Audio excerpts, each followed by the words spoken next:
In this video, Joe Rogan claps back at The View. You're worried about losing your job. It's just frantic. It's Race hustler Angela Rye breaks down in tears. Honestly, with myself, because I spent so much time, like the half of the country that I despise. And Hollywood actress Jennifer Lewis explodes over the election loss. And black men, that was just shocking. He's going to be in charge of the military. We have...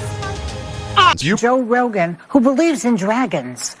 I checked it. He believes in dragons? He believes in dragons. Did you triple source that? Yes, I did. Dragon lover. Joy Behar is. was trying to say that I believe in dragons. Wait, what is this? I just heard about it. I checked it. And the lady goes, did you double check this? She goes, I checked it. He believes in dragons. Should be like you think Sasquatch, they lived alongside bitch. of people. Wait, it was from a wildlife biologist who came on my podcast. It was from Forrest Gallant. You're taking Joey Behar, whatever her name is, as like a news source. Did you have a stroke? No.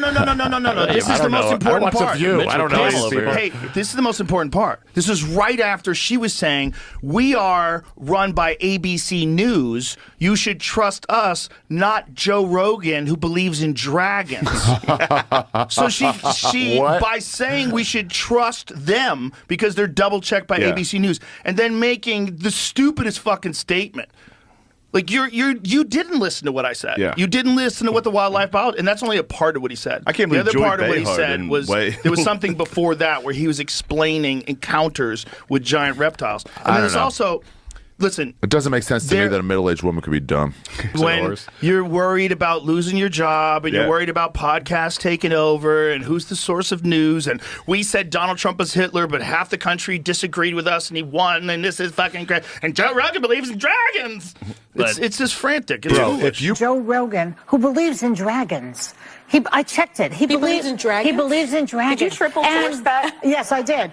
I'm very emotional. I think that I feel the obligation. I feel frustrated, honestly, with myself, because I spent so much time over the last couple of weeks just focusing on the half that I hate right now, like the half of the country that I despise. And I'm frustrated about that because you don't get understanding through frustration and hate. And I think that what I feel guilty about is knowing that there's an obligation to a whole other half, you know, of the country, and feeling like there has to be a conversation, you know, a come to Jesus, as they say, with so many people, because we are really not on the same page. And I am at a loss at this point for how to get there. And so I think you guys know I'm fiercely competitive over all kinds of ridiculous things.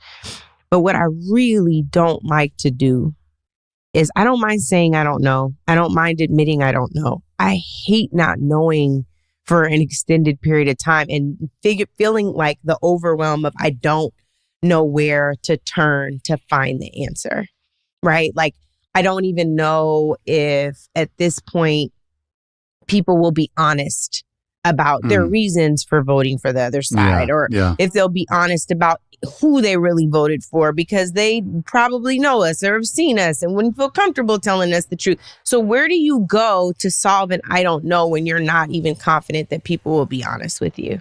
On transgenders. Yeah, they weren't talking about how to make Ohio a better state. They're not doing their job on education. They're not doing their job on healthcare. They're not doing their job on creating jobs. But they're winning elections. Are they successful? They're winning elections in part because they've rigged the system. They made it harder to vote. They've changed ballot language in a dramatic way with the last election. They did that with abortion rights. It didn't work in that case. Yes, they spent all this money against you guys. One, are you out of touch on those issues? Two, should you guys have done a better job in pushing back? I'm not out of touch with those issues. I go home, I hear people all the time. I know how they focus group, and they lie. I mean, how do you call me out of touch when they lie about an issue?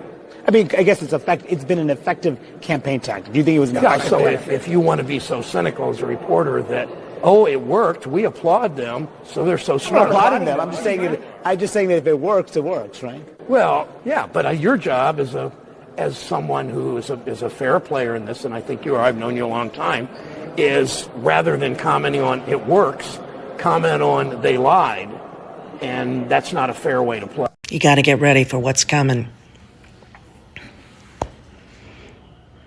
But trying to stay on the happy side of life and not,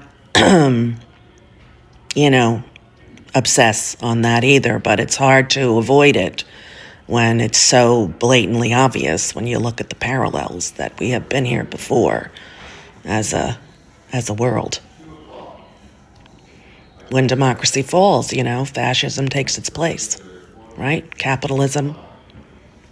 And it's come. And people, I think, are in for a shock. Let me ask you this.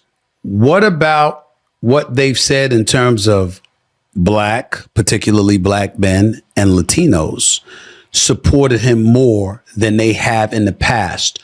Why do you think that is? And what do you have to say to Black men and Latinos who were not in favor of supporting Kamala Harris? Oh, honey. Oh, honey. When your favorite niece and your 13-year-old daughter is raped by your alcoholic brother or the next door neighbor, and she tries to abort that baby inside of her from a rape, you're going to regret that. They want to keep women in their place. It's so disgusting. I can't even put words to them voting for her. They didn't vote for her, didn't vote because she was a woman. They didn't care that she was smart and powerful, educated, beautiful, kind, joyful, fearless. She would have taken care of this country. She would have protected the people. She would have surrounded herself with great minds. But keeping women in their place was more important to them. And Black men, that was just shocking because, honey, he's going to give the military and the police permission to shoot you in your back and there will be no immunity. So, baby, y'all done fucked up. You took every right from your children. Once again, there will be no social security and pensions and rights. This thing has said you will never have to vote again. He's going to be in charge of the military. We have fucked up. MAGA women who voted for Trump, they did so because they have no way of taking care of themselves and they have to rely on a man. So when they see women who are financially independent, I think there's like a little bit of jealousy there, and they want us to feel the same imprisonment that they feel because they have to rely on a man. I said what I said. I say it with my chest. Bye.